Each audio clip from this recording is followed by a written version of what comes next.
Top of the morning to ye! I'm Pat from Pat's Path Predictor, and before we begin, I just want to say happy St. Patrick's Day. If you're in Ireland, if you're Irish, whatever. It's a great day to celebrate. My name's Patrick. I'm really celebrating right now. I'm really happy right now. In this video, I want to do something for St. Patrick's Day. I want to talk about some of the historical weather events that occurred at that point, such as tornado outbreaks, snowstorms, derechos. So yeah, I want to talk about a few of those things, everything. So let's get right into the video. Be sure to subscribe and turn on those notifications if you are new. It helps me out and helps me make more videos like these. And with that being said, let's get right into it. Okay, so the first one we're going to be taking a look at right here. This is the outbreak that occurred from March 16th to March 18th, 2021, also known as the St. Patrick's Day 2021 outbreak. And this was particularly bad in Alabama and Mississippi. There were 49 tornadoes that were confirmed by the NWS in 10 different states. So you can already tell that this thing was a pretty bad outbreak. Thankfully, there weren't any fatalities directly related to the tornadoes, but there was one non-tornadic fatality and everything, which is always unfortunate. And in that 3-day span, the NWS issued 122 tornado warnings and another 279 severe thunderstorm warnings. The NWS Birmingham office issued 38 of these tornado warnings on St. Patrick's Day alone, which that's pretty crazy, but that's what you expect with a tornado outbreak. In fact, I want to show you guys something real quickly. Like, this was the severe weather outbreak for March 17th, 2021. There was a high-risk day for parts of southeastern Arkansas, northeastern Louisiana, all the way through middle Mississippi and western Alabama right here. There was also a moderate risk from central Louisiana all the way to the Alabama-Georgia border right here. So, yeah, this was a very conducive environment for severe weather right here. So, thought I'd bring that up. And Despite the dire forecast and the number of tornadoes, no fatalities directly related to the severe weather were reported to the strongest tornado damage was in EF2 tornado. So, yeah, this is the NWS's tweet from Birmingham. Preliminary storm survey findings in Chilton County and south of Pools Crossroads. EF2 tornado damage was found with peak winds of 130 miles per hour. Surveys in the area remain ongoing. So even preliminary, they found EF2 damage, everything like that. EF2 is when you start to get up into those big tornadoes and everything like that. It's not just there yet, but you're starting to get there. So, yeah, and that's when the hatch risk is put out. It counts EF2 to EF5 tornadoes because those things can take down a roof, sometimes a couple walls. So, yeah, if your house isn't built. 4 separate tornado-warned supercell thunderstorms tracked near or over Selma, Alabama from the afternoon to early evening. That's pretty crazy right there. So, yeah, another tornado damaged 20 to 30 homes in businesses in Moundville, Alabama, before moving northeast, striking the far southeast side of Tuscaloosa. So, yeah, basically, this outbreak right here, which occurred on St. Patrick's Day, the brunt of it occurred on St. Patrick's Day of 2021, which was last year. Basically, a lot of those tornado warnings, if you go back to the map, were encompassed in western Alabama right here. All the way, there was one tornado warning that went close to Birmingham and Tuscaloosa right there. So, yeah, that shows you the scope of what happened. And that high risk I showed you earlier, that's basically what it's summed up to. And thankfully, the tornadoes weren't as bad as we thought they might be, but the same, which is always a very fortunate thing to happen. But at the same time, it really goes to show how conducive the environment can be. The next one we're going to look at, we're going to take a little trip down memory lane. And when I mean a trip down memory lane, I mean we're going back 130 years. Let's go ahead and get in your time machine, because here we go.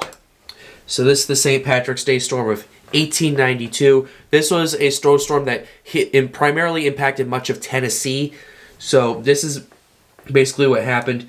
And St. Patrick's Day, March 17th, Nashville. Okay. On St. Patrick's Day, March 17th, Nashville received its largest snowfall in its history, which is 17 inches. That's, like, for a state like Tennessee, that's pretty crazy considering where Nashville is. So, yeah, just thought I'd keep that in mind. A record which still stands today 130 years later. The snow began around 6 p.m. the previous evening. Very little accumulated until after midnight, which is always a bad thing, especially if there's a bad winter storm coming and everything. The snow continued into the afternoon. Said a Nashville Banner article, which appeared to be on page 8 on the day of the snowstorm. There have been much complaining, but there is some consolation in the fact that the same snow that makes walking disagreeable is enriching the wheat, fertilizing the land, and holding back the fruit until the danger of frost is past. Other things, these things that farmers generally rejoice, which...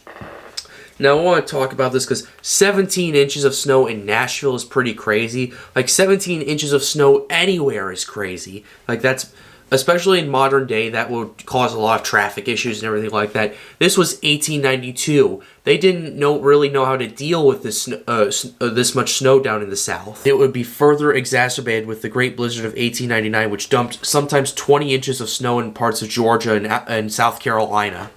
So just keep that in mind. Nashville streetcars had been, quote, snowed under and did not run. Suburban workers had to walk to town. Morning trains were delayed, and the arteries of trade were clogged. Mailmen didn't leave the post office for their rounds until 10 a.m. Many letters weren't delivered until late afternoon, which, at this point, like, even in 1892, that's still pretty good. That's still pretty good. I'm going to give them some credit where it's due. That's still pretty good. You're still getting your mail the same day and everything. So, yeah, that's... Even in a 17-inch snowstorm, you're still getting your mail. That's pretty good. And this is what it was. Yeah, the Nashville Banner that day contained the following anecdotes. A real estate dealer on Union Street has for sale on a huge pile of snow in front of his door, and all about town of the snowdrifts along the sidewalks were labeled with such legends as "Keep off the grass, don't pluck the roads, the sunny south, beautiful spring, come to the garden, Maud, mosquito bars made cheap." Okay, that's a pretty good one right there. Linen dusters at half cost. In memory of Dixie that is froze. And where are the violets you promised? Because keep in mind, spring was just around the corner and everything. So I just find this pretty funny right here. So yeah. So that winter... So the winter of 1891 to 1892 didn't generate that much snowfall. So yeah, until St. Patrick's Day. So that's basically what happened. And now the final one we're going to be looking at, we're going even further back to 1868, when there was a very powerful derecho hit much of the Midwest, including states like Illinois, Indiana, Ohio, even into Pennsylvania. Like the map we can show you right here. It's basically starts in Missouri and Iowa. The reports brush all the way through Illinois, through Indiana, through Kentucky. Look at this concentration around this Cincinnati area right here. All the way through Ohio, into Pennsylvania, West Virginia, even into Virginia and Maryland. So it basically was another one of those derechos that went from the Midwest all the way to the coast. But by that point, in a week and everything, I want to read through some of this real quickly just to show you what was going on. This was a historic weather event and could be regarded as a super derecho given the extent of the damage and the magnitude of the widespread damage. And given the magnitude of the widespread damage, numerous solid buildings, homes, and farm buildings were destroyed over a large area, with some embedded tornadoes noted in press and damage pattern. Many train engines and cars were blown off track, steamers submerged or destroyed, and road covered bridges destroyed. Forest damage was significant and extensive. At least 58 were killed in this cool season derecho. So that's pretty crazy right there. That's pretty crazy. One loss is too much in these weather events. 58 is pretty crazy. With the damage in the millions reported. And this isn't even in modern day. This is in 1968 dollars we're talking about right here. So everyone needs to understand this. Like, millions of dollars in 1968, that's billions of dollars today. So you have to understand that real quickly, because as our country got more wealthier and inflation took place, like, the cost of things went up and everything, and we had to adjust for inflation just to show you how expensive this was.